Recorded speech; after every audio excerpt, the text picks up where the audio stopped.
तुमच्या ग्रामपंचायतीच्या ग्रामसेवकानं तुमचा घरकुलचा अर्ज मुद्दामून रिजेक्ट केला आहे का?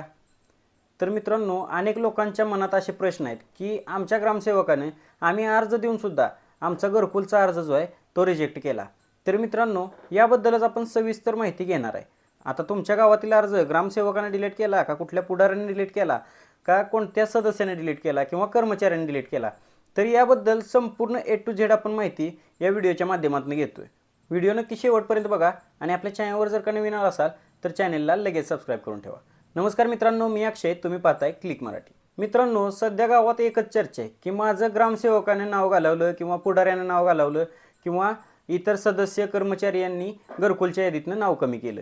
तर आता मित्रांनो, तुम्हाला स्पष्टपणे एक महत्त्वाचा मुद्दा असं सांगतो की सरपंच असो, ग्रामसेवक असो किंवा सदस्य कर्मचारी वगैरे कोणीही असू द्या, कुणालाही तुमचा घरकुलचा हक्क मारायचा अधिकार नाही. म्हणजेच कुणालाच तुमचं नाव जे आहे ते नाव काढण्याचा अधिकार नाही. आता तुम्ही म्हणत असाल की आम्ही सर्वे ज्यावेळेस झाला 2024ला सर्वे झाला तर त्या सर्वेमध्ये तर नाव दिलेलं, पण आता ज्यावेळेस याद्या आल्या त्यावेळेस आमचं नावच नाही. आता मित्रांनो, ही काय भानगड आहे ही संपूर्ण आपण बघूया. तुम्ही गावातल्या ग्रामसेवकाला किंवा कर्मचारी किंवा इतर सदस्य वगैरे असतील त्यांना दोष द्यायचं बंद करा. व्यवस्थित सांगतो कशा पद्धतीने तुमचं नाव गेले आणि कशा पद्धतीने तुम्हाला नाव टाकता येणार आहे ही संपूर्ण माहिती हा व्हिडिओ शेवटपर्यंत बघितल्यावर समजेल. आता अर्ज रिजेक्ट कसे काय झाले, तर मित्रांनो 2024ला ज्यावेळेस सर्वे झालेला होता त्यावेळेस तुमचे अर्ज जे आहेत ते AI टेक्नॉलॉजीद्वारे पडताळणी करण्यात आलेले होते. आता AI मधून ऑटोमॅटिक तुमचे अर्ज रिजेक्ट झालेले आहेत. आता तुम्ही म्हणाल की अर्ज रिजेक्ट झाला म्हणजे आम्हाला घरकुल मिळणार नाही का?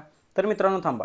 आता विषय कसा आहे, आता तुम्हाला तुमचा अर्ज जर का रिजेक्ट झाला असेल तरीसुद्धा तुम्हाला अर्ज करण्याची संधी ग्रामपंचायतीने उपलब्ध करून दिलेली आहे.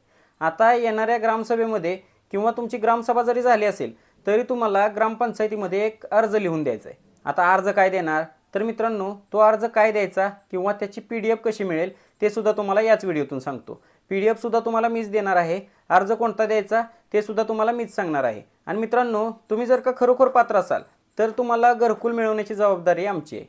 आता विषय काय होतो, गावातील लोक काय म्हणतात की ग्रामपंचायतीने सर्वे केला आणि ग्रामसेवकानं आमचं नाव काढून टाकलं. तर मित्रांनो, ग्रामसेवकावरती संतापू नका. कधी कधी काय असतं, सिस्टीमचा सुद्धा एरर असतो, तर अशा पद्धतीने तुमचं नाव गाळलं जातं. आता मित्रांनो, सगळ्यात महत्त्वाचा विषय असा की तुम्हाला तुमचं नाव यादीमध्ये कसं घ्यायचं आहे. तुम्ही जर का अर्ज देऊन सुद्धा किंवा अर्ज जरी दिला नसेल तरीसुद्धा तुमचं नाव जर रिजेक्ट झालं तर यात गरीब शेतकऱ्यांचा काय दोष आहे, म्हणजेच तुम्हाला घरकुल मिळणार का नाही? तर मित्रांनो, तुम्हाला 100% घरकुल मिळणार आहे.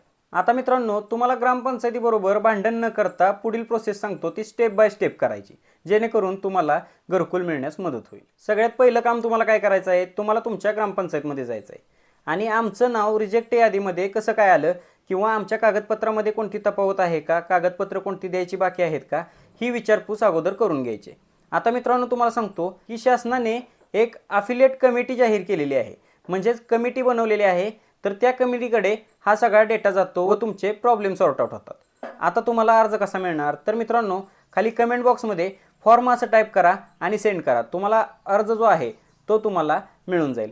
आता मित्रांनो, तो अर्ज घेतल्यानंतर काय करायचं, तो अर्ज घेतल्यानंतर तुम्हाला तो अर्ज जो आहे तो ग्रामपंचायतमध्ये नेऊन द्यायचा आहे. ग्रामपंचायतमध्ये नेऊन दिल्यानंतर ना तुमचं नाव जे आहे ते यादीमध्ये समाविष्ट करण्यात येईल. आता ते आत्ताच समाविष्ट करण्यात येणार नाही, ज्यावेळेस पुढची यादी ज्यावेळेस होईल AI तंत्रज्ञानाद्वारे ॲफिलिएट कमिटीकडे ज्यावेळेस ते पाठवण्यात येईल त्यावेळेस तिथून तुमचं पात्र अपात्रतेचे निकष ठरवून तुमचं नाव जे आहे ते पुन्हा यादीमध्ये समाविष्ट करण्यात येईल. त्याच पद्धतीने मित्रांनो, तुम्ही जर का या अगोदर कधीच नाव दिलेलं नसेल तरीसुद्धा तुम्ही हाच फॉर्म भरून तुमच्या ग्रामपंचायतीजवळ द्यायचा आहे, जेणेकरून तुम्हाला तुमचे नाव समाविष्ट करण्यासाठी मदत होईल. आता मित्रांनो, महत्त्वाचा विषय असा आहे की तुम्हाला जर का या व्हिडिओमधून काहीतरी महत्त्वाची माहिती मिळालेली आहे असं वाटत असेल तर तुमच्या गावातील ग्रुपवरती हा व्हिडिओ शेअर करा, जेणेकरून सर्वांचे जर का अर्ज ग्रामपंचायतीकडे गेले तर तुम्हाला लवकरात लवकर घरकुल भेटण्याची शक्यता आहे. मित्रांनो, असं समजू नका की तुमचा एकच अर्ज दिला तर तुमचं घरकुल होईल. शासनाने ठरवल्याप्रमाणे प्रत्येकाला घर मिळवण्याची संधी जी आहे ती दिलेली आहे. त्यामुळे लवकरात लवकर व्हिडिओ जो आहे तो शेअर करा. आपल्या चॅनलवर जर का नवीन आला असाल तर चॅनलला लगेच सबस्क्राईब करून ठेवा, जेणेकरून नवनवीन व्हिडिओ जे आहेत ते तुमच्यापर्यंत पोहोचत राहतील. भेटूया अशाच एका नवीन व्हिडिओमध्ये. तोपर्यंत जय हिंद, जय महाराष्ट्र.